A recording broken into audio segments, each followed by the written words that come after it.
Hey divas, I am back at my parents' house for Christmas, and that means the only place I have to record in private is the garage at 1 a.m. So this video is gonna look like shit, but I'll be better in the future, I promise, so please bear with. Now, on to the topic of today's yapping sesh. Is it okay to ignore people over text? Now, this may be a shocking revelation to you lot, but I am kind of sometimes a little bit socially awkward. And I don't always know how to interact with people. Not everyone wants to listen to me info dump about, sad people music or whatever public transport related project that I'm working on, It would be way easier if the world worked like that, but I've been made aware that it doesn't. Now, I feel like I've gotten the hang of talking to strangers without making them want to shut me up, but I'm still wrapping my head around texting etiquette. So, is it okay to ghost someone if you don't want to talk to them? I think so. Okay. Just because it's super easy and convenient to talk to people over texting doesn't mean you have to, right? It's super convenient and easy to do a lot of things. Doesn't mean you should do them. Depending on my mood, I might hit you back, but if not, don't be mad. Understand that I'm not obligated to respond if I am not interested or if I'm occupied. I don't think you're contractually obligated to keep a conversation going. And in fact, if it's a boring and one-sided conversation, you might be doing like both of you a favor by snipping that shit off. I also think it's fine to ghost if you're gonna see each other soon, because texting shouldn't really be like a substitute to real life interactions, in my humble opinion. But you should be careful, because texting has a completely different set of rules compared to face-to-face interactions. Apparently, you're not supposed to say texting abbreviations IRL, and you can't as easily communicate things like body language or eye contact without seeing your interlocutor. I used to think that tone tags were kind of stupid, but I kind of see how they fill in these gaps. But in any case, silence really doesn't translate well from one medium to the other, because silence could be the result of being uninterested or occupied. And I think both of these things are way easier to convey in person. But I also feel like if someone is busy, but they are interested in talking to me, then they'll let me know later, like sooner or later. They'll be like, hey, sorry, I can't talk to you right now. Hey, sorry, I was busy doing this. There's also a third reason, I think. Like, these past few days, I can't lie, I haven't really wanted to talk to anyone.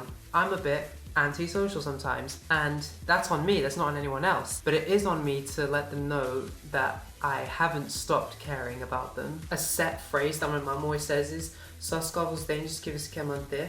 And I feel like that kind of applies here as well, right? Like, only take care of the friendships that you want to keep going, right?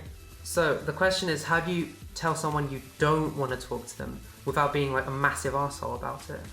I'm not answering your phone call for a reason, so please stop calling me because I don't like you. Well, I suppose you could, set your boundaries, be clear, communicate, be sensitive, be respectful of their feelings, No, I'm just serving you radio silence and hope you get the hint. Would it be so terrible? So just like everybody watching, I'm sure, I've been ghosted before.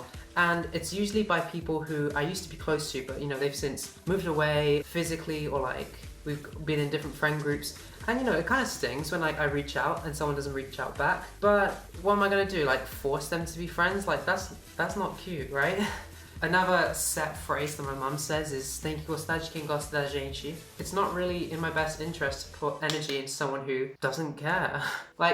Okay, maybe like someday all these people that have blanked me, they'll reach out and we can reconnect or something like that. But I'm not gonna sit around and wait for it. Like maintaining relationships is kind of hard. Like kind of takes effort, I'm too busy to have friends. But then again, I'm not a victim. I have ghosted people before, but I'm not like, a Yamask. I'm more like a Coffre Gregris, if you catch my drift. Like, I'm not completely emotionally absent, but I have ghosted people before. Not that I want to block people outright. I think I'd only ever block someone if they were like actually being abusive to me, and that doesn't really happen. And most people I've ghosted have gotten the hint within like 4 or 5 unanswered texts. If you haven't, that's kind of on you, right? I think you should be more emotionally intelligent. At first I feel bad for a while, but then I'm like 4 or 5 unanswered texts. Like, are you not getting the message? Honestly, maybe I'm just too British about it, because I want people to put the pieces together instead of directly saying how I feel. I want someone to just infer that from context. Apparently that's a British thing. I'm assimilated. However, even if I define my morals by saying that it's fine to ghost people on text, what if I told you that one time I ghosted someone IRL? Now, this story is super embarrassing. This whole video is embarrassing, who am I kidding? But I think I should include it here anyway. So when I was 12, just want to highlight my age to soften the blow of my stupidity, okay? I had a friend and we had a falling out, and I just decided to just like completely ignore them, you know, like radio silence, like silent treatment. But one small problem was that we went to the same school, we were in the same class, and a lot of the times we were supposed to do, you know, some collaborative activity, like D of E. Whose fucking idea was that? Oh, I just kept it up. Even though we had mutual friends and like we both changed as people. Oh my god, if I could like Bart Simpson strangle my younger self, because I was fucking stupid. Right, so eventually we get to sixth form.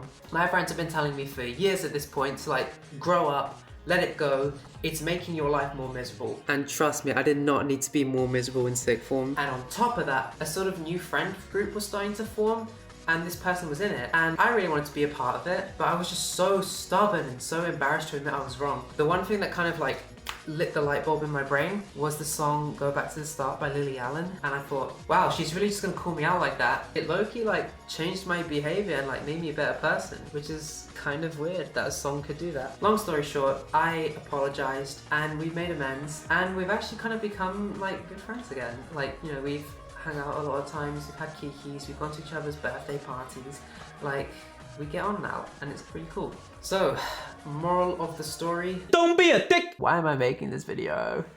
This whole Yap session kind of just ended up like Pink Triangle by Weezer. Like, instead of just like having an IRL conversation like normal people do, I think, Rivers wrote a whole song about it and I made this dumb video, but at least he managed to keep it to 4 minutes. Oh well, that's all for now. And if I never post again, it means I hate you and never want to see you again. Bye bye. Thanks for watching. If you made it to the end, then congratulations on not having an aneurysm. The quality of my videos so far has definitely been rough, but I have a ton of future ideas, ton of future videos in the making, and each one of them should be better than the last. From now on, I'm hoping to upload a video every 2 or 3 weeks, but you know, let's just see how that goes. And next time, I'll make some background music of my own to use, so subscribe if you don't want to miss it, and links to the songs I used will be in the description. Bye bye.